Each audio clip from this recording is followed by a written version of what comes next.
सही अर्थों में जो चौथा स्तंभ कहा जाता है प्रेस, वो आप ही सारे लोग हैं। इसलिए आप सबको मेरा नमो बुद्धाय, जय भीम, आदाब, सत श्री अकाल, नमस्कार। मैं धन्यवाद देता हूं आपको, बधाई देता हूं आपको कि देश में जिस तरह का माहौल है, प्रेस की जुबान को बंद करने की सारी कोशिश सरकार कर रही है, सच को दबाने की कोशिश कर रही है, उस समय भी आप सारे के सारे लोग बिना किसी डर के सच दिखा रहे हैं और लोगों तक देश की बात, देश की दिक्कतें पहुंचा रहे हैं। आपको बधाई, धन्यवाद। अब मैं आता हूं इस विषय पर, जो ईवीएम के मसले पर हमारे बड़े भाई श्री महमूद पराचा जी ने अभी जो आपको कहा कि 5 तारीख को यानी 5 जनवरी को पटियाला हाउस डिस्ट्रिक्ट कोर्ट के गेट नंबर 4 से शाम को 4 बजे हम लोग, जिसमें बड़ी संख्या में वकील होंगे और सिविल सोसाइटी के लोग होंगे, इलेक्शन कमीशन तक मार्च करेंगे और वहां उनसे निवेदन करेंगे कि जो 50 ईवीएम हैं, जो आपके लिए सबसे ज्यादा सुरक्षित आपको नजर आती हैं, वो आप सील करके हमें दीजिए, हैक करके दिखाएंगे, जैसा महमूद भाई ने आपके सामने रखा है। मैं इससे आगे की एक बात कहता हूं। महमूद भाई ने आपके सामने 2 चीजें रखती, एक तो इलेक्शन कमीशन वाली कि उसने कहा है कि भाई जो देश के लोग हैं वो जागरूक रहें कि किसी भी तरह से जो इलेक्शन का प्रोसेस है वो फ्री एंड फेयर होना चाहिए, इसके विषय में आप जागरूक रहें, कहीं कोई गड़बड़ी ना हो। एक बात। दूसरी बात, आप देखेंगे कि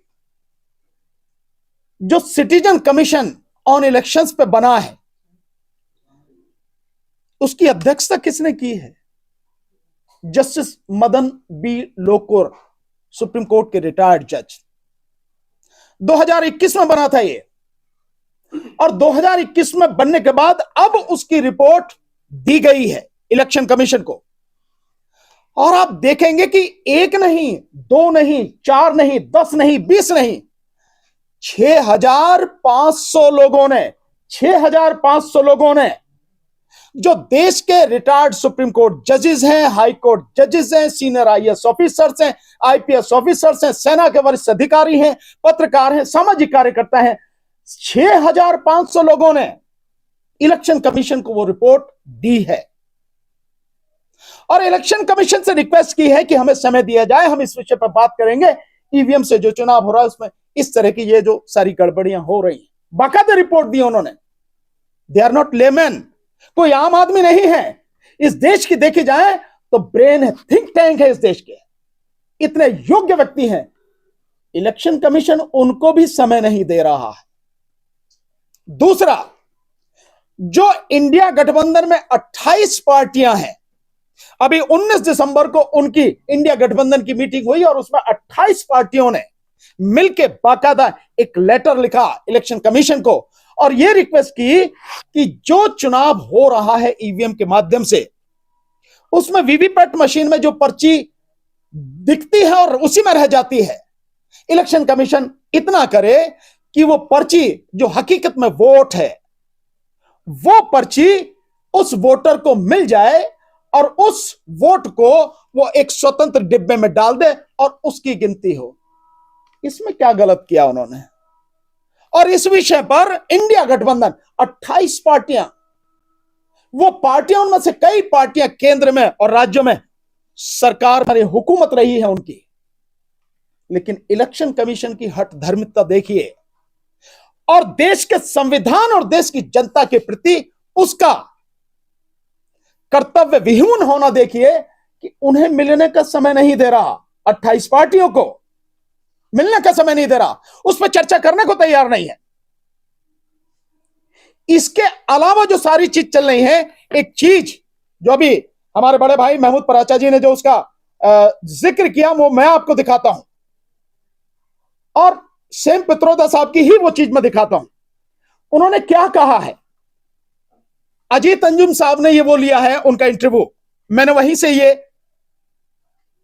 शॉट्स जो है, स्क्रीन शॉट्स वहां से लिए हैं और इसमें क्या कहा है, उनकी जो मुख्य बातें हैं, इस देश में सेम पित्रोदा साहब टेक्नोलॉजी को, इंफॉर्मेशन टेक्नोलॉजी को लाने वाले हैं। स्वर्गीय प्रधानमंत्री राजीव गांधी जी के तकनीकी सलाहकार रहे हैं। शिकागो में रहते हैं, आज 80 साल की उम्र है। जो कांग्रेस है, भारतीय राष्ट्रीय कांग्रेस है, उसके ओवरसीज के जो है वो प्रबंधक है, सारी व्यवस्था करते हैं। राहुल गांधी जी की जो भी देशों में जो भी मीटिंग होती है सारी व्यवस्था करते हैं। खुद अपने आप में इंजीनियर हैं।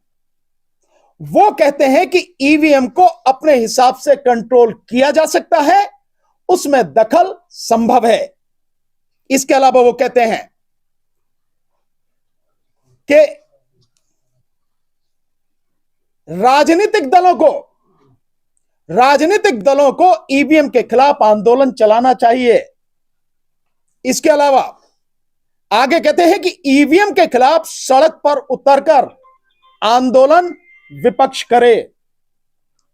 तीसरी बात, राजनीतिक दलों को ईवीएम से चुनाव के बहिष्कार के विकल्प पर भी विचार करना चाहिए।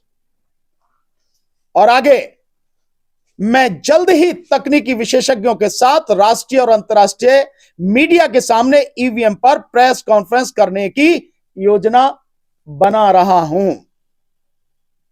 अब इससे पहले जो उन्होंने कहा कि विपक्ष को जो है सड़क पर उतरकर आंदोलन करना चाहिए, मैं बड़े भाई महमूद पराचा जी ने जो बात कही, जस्टिस संजय किशन कौल साहब का जो उदाहरण दिया कि रिटायर होने से पहले जो उन्होंने इंटरव्यू दिया है, उस इंटरव्यू में जो उन्होंने बात कही कि विपक्ष को सुप्रीम कोर्ट से विपक्ष की भूमिका की उम्मीद नहीं करनी चाहिए। इसका मतलब साफ है, वो विपक्ष को कह रहे हैं सड़क पर उतरो, आंदोलन करो, ईवीएम के खिलाफ आंदोलन करो, देश को बचाओ, लोकतंत्र को बचाओ, संविधान को बचाओ। अगर इस सब के बावजूद विपक्ष सड़क पर नहीं आता तो गुनहगार विपक्ष भी होगा, पॉलिटिशियन पार्टी भी होंगी।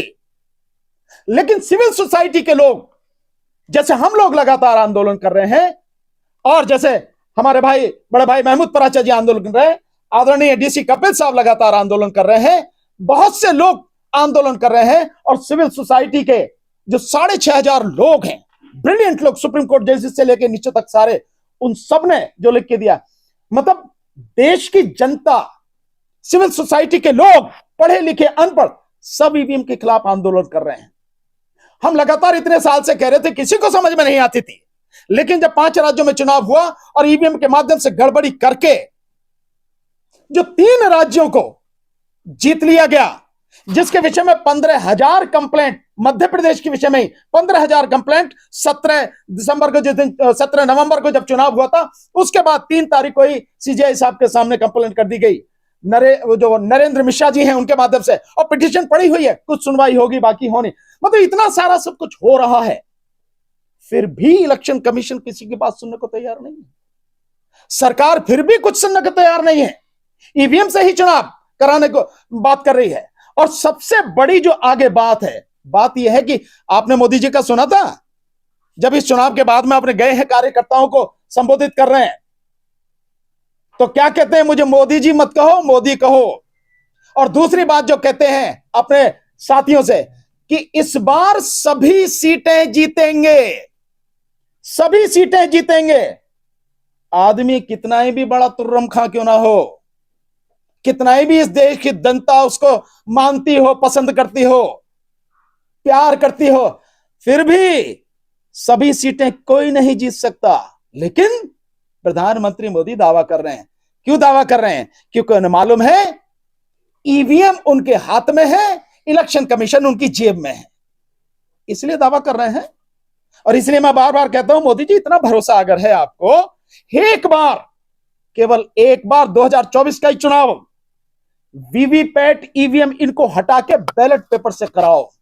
मैं लिख के दे रहा हूं, बीजेपी को 40 सीट नहीं मिलेंगे, मोदी जी अपनी सीट जीतना भारी पड़ जाएगी। और इसीलिए इन सारी चीजों को देखकर, क्योंकि यह निश्चित हो चुका है, ईवीएम है तो मोदी है, ईवीएम है तो मोदी सरकार है, भाजपा सरकार है, ईवीएम खत्म, भाजपा सरकार का सुपड़ा साफ। ईवीएम है तो भारत नहीं बचेगा, भारत की बात कर रहा हूं मैं, यह देश आपका और हमारा सबका। ईवीएम है तो भारत नहीं बचेगा, ईवीएम है, संविधान नहीं बचेगा, और ईवीएम है तो देश की जनता बचेगी नहीं। और अगर यह चुनाव ईवीएम से करा दिया गया, 2024 का लोकसभा चुनाव, इसके बाद कुछ बचना नहीं है। इस देश की जनता के तमाम अधिकार खत्म कर दिए जाएंगे। वैसे ही मोदी सरकार जो संसद में लगातार आपराधिक कानूनों में संशोधन करके, जैसे सीआरपीसी में कर दिया, सीपीसी में कर, उन्होंने आईपीसी में कर दिया, एविडेंस एक्ट में कर दिया, इसके अलावा इलेक्शन कमीशन के खिलाफ आप कुछ नहीं बोल सकते। आर्थिक स्थिति पर आप कुछ बोलेंगे तो आर्थिक स्थिति में आपको आतंकवाद की धाराओं में बंद कर दिया जाएगा, यूएपी में। ये सारे कानून लाकर इस देश के लोगों की जुबान बंद करना चाहती है, उनका गला घोटना चाहती है। ये सारी जो चीज चल रही है, इसलिए इस देश को बचाना है। तो पहला कार्यक्रम जो हमारे आदरणीय बड़े भाई महमूद पराचा जी ने किया 5 तारीख का शाम को 4 बजे से पटियाला हाउस डिस्ट्रिक्ट कोर्ट के गेट नंबर 4 से इलेक्शन कमीशन तक मार्च।